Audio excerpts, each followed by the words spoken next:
ఓం శ్రీ సాయినాథాయ నమః. శ్రీ సాయి సచ్చరిత్రము 11వ అధ్యాయం. సగుణ బ్రహ్మ స్వరూపమే సాయిబాబా. డాక్టర్ పండితుని పూజ. హజీ సిద్దికి ఫాల్కే. పంచభూతములు బాబా స్వాధీనం. సగుణ బ్రహ్మ స్వరూపమే సాయిబాబా. భగవంతుడు లేదా బ్రహ్మము రెండు విధములుగా అవతరింపవచ్చును. నిర్గుణము, సగుణ స్వరూపము. నిర్గుణ స్వరూపమునకు ఆకారం లేదు, సగుణ స్వరూపమునకు ఆకారం కలదు. రెండును పరబ్రహ్మ యొక్క స్వరూపములే. మొదటి దానిని కొందరు ధ్యానింతురు, రెండవ దానిని పూజింతురు. భగవద్గీత 12వ అధ్యాయంలో సగుణ స్వరూపం పూజించుటే సులభమే కలదు, కావున దానిని అనుసరించవచ్చని చెప్పిరి. మనుషుడు ఆకారం కలిగి ఉన్నాడు, కావున సహజంగా భగవంతుడు కూడా ఆకారంతో సగుణ స్వరూపునిగా భావించి పూజించుట సులభము. కొంతకాలం వరకు సగుణ స్వరూపమగు బ్రహ్మమును పూజించిన గాని మన భక్తి ప్రేమలు వృద్ధి చెందవు. క్రమముగా ఆ భక్తి నిర్గుణ స్వరూపమగు పరబ్రహ్మోపాసనకు దారితీయును. విగ్రహము, యజ్ఞవేదిక, అగ్ని, వెలుతురు, సూర్యుడు, నీరు, బ్రహ్మము ఈ 7ను పూజనీయములు. కాని సద్గురువు వీటన్నిటికంటే ఉత్కృష్టుడు. అట్టి సద్గురుడైన సాయినాథుని మనమును ధ్యానించదము కాక వారు రూపుదాల్చిన వైరాగ్యము నిజ భక్తులకు విశ్రాంతి ధామం. వారి వాక్కులందు మనకు గల భక్తియే ఆసనముగా, మన కోరికలని విసర్జించుటయే పూజా సంకల్పంగా చేసి వారిని ఉపాసింతుము గాక. కొందరు సాయిబాబా యొక్క భగవద్భక్తుడనరు, కొందరు భాగవతుడనరు. కానీ మాకు మాత్రం బాబా సాక్షాత్తు భగవంతుని అవతారమే. వారు క్షమాశీలురు, క్రోధరహితులు, రుజువర్తనులు, శాంతమూర్తులు, నిశ్చలులు, నిత్య సంతుష్టులు. సాయిబాబా ఆకారంతో కనిపించినప్పటికీ వాస్తవమునకు వారు నిరాకార స్వరూపులు, నిర్విరాకారులు, నిస్సంగులు, నిత్యముక్తులు. గంగానది సాగర సంగమం చేయబోటుకు ముందు దారిలో తాపార్తులకు చల్లదనాన్ని, చెట్లు చేమలకు జీవాన్నిస్తూ ఎందరో దాహార్తుల దాహాన్ని తీర్చుతూ సాగిపోతున్నట్లే సాయిబాబా వంటి మహాత్ములు తమ జీవన గమనంలో జనులకు సుఖశాంతులను ప్రసాదించుచు జగత్తును పావనం చేస్తున్నారు. భగవద్గీత యందు శ్రీకృష్ణుడు మహాత్ములు తన ఆత్మనియు తన సజీవ ప్రతిమను తానే వారిని వారే తానని నుడివి ఉన్నాడు. వర్ణింపనలవి కాని ఆ సచ్చిదానంద స్వరూపమే షిరిడిలో సాయిబాబా రూపమును అవతరించెను. శృతులు బ్రహ్మమును ఆనంద స్వరూపంగా వర్ణించుచున్నవి. ఈ సంగతి పుస్తకములందు చదువుచున్నాం. కాని భక్తులు ఆ ఆనంద స్వరూపమును షిరిడిలో అనుభవించిరి. సర్వమునకు ఆధారభూతముకు బాబా ఉపాధిరహితుడు. వారు తమ ఆసనము కొరకు ఒక గోనె సంచి ఉపయోగించేది. వారు భక్తులు దానిపై చిన్న పరుపు వేసి ఆడుకొనుటకు చిన్న బాలేసును సమకూర్చిరి. బాబా తన భక్తుల కోరికలను మన్నించి వారి వారి భావనను అనుసరించి తనను పూజించుటకు ఎట్టి అభ్యంతరము చూపుకుండెను. కొందరు చామరములతోనూ, కొందరు విసనకర్రలతోనూ విసురుచుండిరి. కొందరు సంగీత వాయిద్యములను మ్రోగించుచుండిరి. కొందరు వారికి అర్ఘ్యపాద్యములను సమర్పించుచుండిరి. కొందరు వారికి చందనము, అత్తరు పూయుచుండిరి. కొందరు తాంబూలం సమర్పించుచుండిరి. కొందరు నైవేద్యం సమర్పించుచుండిరి. షిరిడిలో నివసించినట్లు కాన్పించినప్పటికీ వారు సర్వాంతర్యామి, ఎక్కడ చూచినను వారే ఉండుదురు. భక్తులు బాబా యొక్క సర్వాంతర్యామిత్వమును ప్రతిరోజు అనుభవించుచుండేది. వారు సర్వాంతర్యామి ఆ సద్గురుమూర్తికి మా వినయపూర్వక సాష్టాంగ నమస్కారాలు.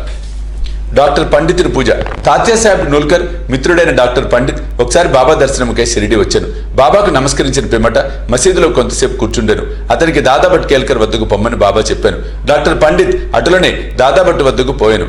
దాదాభట్ అతన్ని సగౌరవంగా ఆహ్వానించాను. బాబాను పూజించుటకై పూజా సామగ్రి పళ్ళెముతో దాదాభట్ మసీదుకు వచ్చాను. డాక్టర్ పండిత్ కూడా అనుసరించాను. దాదాభట్ బాబాను పూజించాను. అంతకు మున్పెవరు బాబా నుదుటిపై చందనం పోయేటకు సాహసించలేదు. ఒక్క మహల్సవతి మాత్రమే బాబా కంఠమునకు చందనం పోయిచుండెను. కానీ ఈ అమాయక భక్తులకు డాక్టర్ పండిత్ దాదాభట్ యొక్క పూజా పల్లెరము నుండి చందనమును తీసుకొని బాబా నుదుటిపై త్రిపుండ్రాకారము రాశాను. అందరికీ ఆశ్చర్యం కలిగినట్లు బాబా ఒక్క మాటైనా అనక ఊరకుండెను. ఆనాడు సాయంకాలం దాదాభట్ బాబాను ఇట్లా అడిగాను, బాబా, మేమెవరమైనా మీ నుదుటిపై చందనం పూయదమని నిరాకరింతువే, డాక్టర్ పండిత్ రాయ్గా ఎందుకు ఊరుకుంటువి? అందులోకి బాబా ప్రసన్నంగా ఇట్లు సమాధానమిచ్చాను, నేనొక ముసల్మానునని, తానొక సద్బ్రాహ్మణుడని, ఒక్క మహమ్మదీయుణ్ణి పూజించడం ద్వారా తాను మైల పడిపోవుదనన్న దురభిమానము లేకుండా అతడు నాలో తన గురువును భావించుకుని అట్లే చేశాను. అతని నిష్కల్మష భక్తి నన్ను కట్టపడి వేసినది. అతనికి నేనెట్లా అడ్డు చెప్పగలను? దాదాభట్ ఆ తర్వాత డాక్టర్ పండితుని ప్రశ్నించగా అతడు బాబాను తన గురువుగా భావించి తన గురువుకు అనురించినట్లుగా బాబా నుదుటిపై త్రిపుండ్రమును వ్రాసి తినను. భక్తులు వారి వారి భావానుసారము తమను ఆరాధించుటకు బాబా సమ్మతించినను ఒక్కోసారి వారు మిక్కిలి వింతగా ప్రవర్తించేవారు. ఒక్కొక్కప్పుడు పూజా ద్రవ్యముల పళ్ళెమును విసిరివేయచు ఉగ్రావతారంగా ఉండేవారు. అట్టి సమయాలలో బాబాను సమీపించటకు కూడా ఎవరికి ధైర్యం చాలేది కాదు. ఒక్కొక్కప్పుడు భక్తులను తిట్టేవాడు. ఒక్కొక్కప్పుడు మైనం కంటే మెత్తగా ఉండేవారు. అప్పుడు వారు శాంతి క్షమలకు ప్రతిరూపం వలె కాన్పించుచుండిరి. బయటికి కోపంతో ఊగిపోవచ్చు కళ్ళెర్ర చేసినప్పటికీ వారి హృదయం మాతృ హృదయములే, అనురాగమయము. వెంటనే వారు తమ భక్తులను ప్రేమతో దగ్గరికి తీసి, నేనెప్పుడు ఎవరిపైనా కోపించి ఎరుగను, తల్లి తన బిడ్డలను ఎక్కడైనా తరిమివేనా, సముద్రం తనను చేరు నదులను ఎప్పుడైనా తిరగొట్టునా, నేను మిమ్మల్ని ఎందుకు నిరాదరించెదను? నేనెప్పుడు మీ యోగక్షేమములనే ఆపేక్షించెదను. నేను మీ సేవకుడను, నేనెప్పుడు మీ వెంట ఉండి పిలిచిన పలుకుతాను, నేనెప్పుడు కోరేది మీ ప్రేమను మాత్రమే అనిడివారు. హజీ సిద్దిక్ ఫాల్కే బాబా ఎప్పుడు ఏ భక్తుని ఎట్లు ఆశీర్వదించునో ఎవరికీ తెలియదు. అది కేవలం వారి ఇచ్చపై ఆధారపడి ఉండెను. హజీ సిద్దిక్ ఫాల్కే కదా ఇందుకు ఉదాహరణ. సిద్దికి ఫాల్కేను మహమ్మదీయుడు, కళ్యాణ్ నివాసి. మక్కా మదీనా యాత్రలు చేసిన పిమ్మట షిరిడీ చేరెను. అతడు చావడి ఉత్తర భాగమున బస చేశాను. 9 నెలలు షిరిడీలో ఉన్నాను. బాబా వారిని మసీదులో పాదం పెట్టనివ్వలేదు. అతడు మసీదు ముందున్న ఖాళీ జాగాలో కూర్చొని చుండెను. ఫాల్కే మిక్కిలి నిరాశ నిస్పృహలకు లోనేయను. ఏమి చేయటకు అతనికి తోచుకుండెను. నిరాశ చెందవద్దని నందీశ్వరుని ద్వారా వెళ్లిన శివుడు ప్రసన్నమైనట్లు మాధవరావు దేశపాండే ద్వారా బాబా వద్దకు వెళ్లిన అతని మనోరథము సిద్ధించిననియు కొందరు భక్తులు అతనికి సలహానిచ్చిరి. అటులే అని తన తరఫున బాబాతో మాట్లాడమని శ్యామను ఫాల్కే వేడుకొనెను. శ్యామ అందులోకి సమ్మతించి ఒకనాడు సమయం కనిపెట్టి బాబాతో ఇట్లనెను, బాబా, ఆ ముదుసలి హజీని మసీదులో కాలు పెట్టనీయవేళ ఎంతో మంది వచ్చి నిన్ను దర్శించిపోవచ్చున్నారు. ఈ హజీని మాత్రం ఎందుకు ఆశీర్వదించవు? దానికి బాబా ఇట్లు జవాబిచ్చాను, శ్యామ, ఇటువంటి విషయాలలో నీవింకా పసివాడవు. నీకు ఇవన్నీ అర్థం కావు. అల్లా ఒప్పుకొననిచో నేనేమి చేయగలను?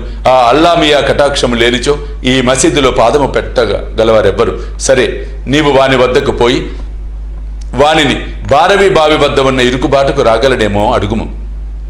శ్యామ పోయి హజీని ఆ విషయం అడిగి తిరిగి బాబా వద్దకు వచ్చి హజీ అందులోకి సమ్మతించారని చెప్పాను. 40,000 రూపాయలు 4 వాయిదాలలో ఇవ్వగలడేమో కనుక్కో అని తిరిగి బాబా పంపాను. శ్యామ వెంటనే పోయి హజీ తానుకు 4 లక్షలు కూడా ఇచ్చుటకు సిద్ధంగా ఉన్నాడని జవాబు తెచ్చాను. సరే, మరల పోయి వానిని ఇట్లడుగుము, మసీదులో ఈనాడు మేకను కోసేదము, వానికి దాని మాంసము కావలనో వృషలములు కావలనో కనుగొనుము. బాబా వారి కొలంబాలో ఉన్న చిన్న ముక్కతో అయినా సంతృష్టి చెందేదని శ్యామ ద్వారా హజీ బదులు చెప్పాను. ఇది వినగానే బాబా మిక్కిలి కోపంతో మసీదులోని కొలంబా నీటి కొండలను బయటకు విసిరివేచి తిన్నగా చావిడిలో ఉన్న హజీ వద్దకు పోయి తన కఫ్ని పైకెత్తి పట్టుకొని తీవ్ర స్వరంతో, నన్ను గురించి ఏమనుకొనుచున్నావు? నీవేదో గొప్పవాడివని, పెద్ద హజీవని గొప్పలు పోవచ్చు ఏమిటేమిటో వదులుచున్నావే. నా దగ్గర నీ ఆటలు. ఖురాన్ చదివి నీవు తెలుసుకున్నది ఇదేనా? మక్కా మదీనా యాత్రలు చేసి గర్వంతో నేనెవరూ తెలుసుకోలేకపోతున్నావు అనుచు ఏమేమో ఇంకనూ అతన్ని తిట్టి మసీదుకు మరలను. బాబా ఆగ్రవిషములను చూచిన హజీ గాబరపడెను. ఆ పిమ్మట కొన్ని గంపల మామిడి పండ్లను కొని వాటిని హజీకి పంపాను. తిరిగి హజీ వద్దకు వచ్చి తన జేబులో ఉంచి 55 రూపాయలు తీసి లెక్కపెట్టి హజీ చేతిలో పెట్టాను. అప్పటి నుంచి హజీని బాబా ప్రేమ ఆదరములతో చూచుచు భోజనమునకు పిలుచుచుండాను. హజీ ఆనాటి నుండి తనకిష్టం వచ్చినప్పుడల్లా మసీదులోనికి వచ్చిపోచుండాను. బాబా ఒక్కొక్కప్పుడు వానికి డబ్బునిచ్చుచుండాను. బాబా దర్బారులో అతను కూడా ఒకడయ్యను. పంచభూతములు బాబా స్వాధీనము. బాబాకు పంచభూతములు స్వాధీనములని తెలుపు 2 సంఘటనలను వర్ణించిన పిమ్మట ఈ అధ్యాయము ముగించెదము. ఒకనాడు సాయంకాలం షిరిడీలో గొప్ప తుఫాను సంభవించెను. నల్లని మేఘములు ఆకాశమును కప్పెను. గాలి తీవ్రముగా వీచెను. ఉరుములు మెరుపులతో కుంభవృష్టి కురిసెను. కొంతసేపటిలో నేల ఎంతయు జలమయమయ్యను. పశుపక్షాది జీవకోటితో సహా జనులందరూ మిక్కిలి భయపడిరి. షిరిడీ గ్రామంలో కొలువై ఉన్న శని, శివపార్వతులు, మారుతి, ఖండోబా మొదలైన దేవతలెవరూ వారిని ఆదుకొనలేదు. కావున వారందరూ మసీదుకు వచ్చి బాబాను శరణుజొచ్చిరి. తుఫాను ఆపమని బాబాను వేడుకొండ్రి.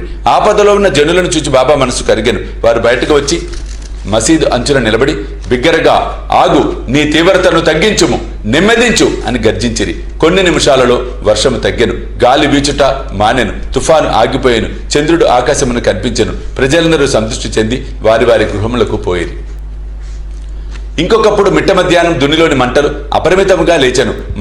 మంటలు మసీదు కప్పుకున్న దూలములకు తాకునట్లుగా ఎగిరిచుండెను.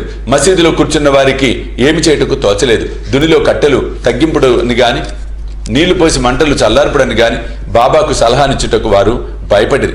వారి భయాందోళనను బాబా వెంటనే గ్రహించి తన సటకాతో పక్కనున్న స్తంభంపై కొట్టుచు, దిగో దిగో, శాంతించుము అనిది.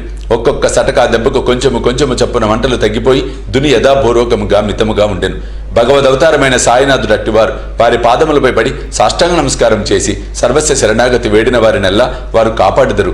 ఎవరైతే భక్తి ప్రేమలతో ఈ అధ్యాయంలోని కథలను నిత్యము పారాయణం చేసేదరో వారి కష్టములన్నింటి నుండి విముక్తి కలుగుతారు. అంతేగాక సాయి అందే అభిరుచి భక్తి కలిగి త్వరలో భగవత్ సాక్షాత్కారము పొందెదరు. వారి కోరికలన్నీ నెరవేరి తుదకు కోరికలు లేని వారే ముక్తిని పొందెదరు. 11వ అధ్యాయం సంపూర్ణము. సద్గురు శ్రీ సాయినాథ అర్పణమస్తు. శుభం భవతు.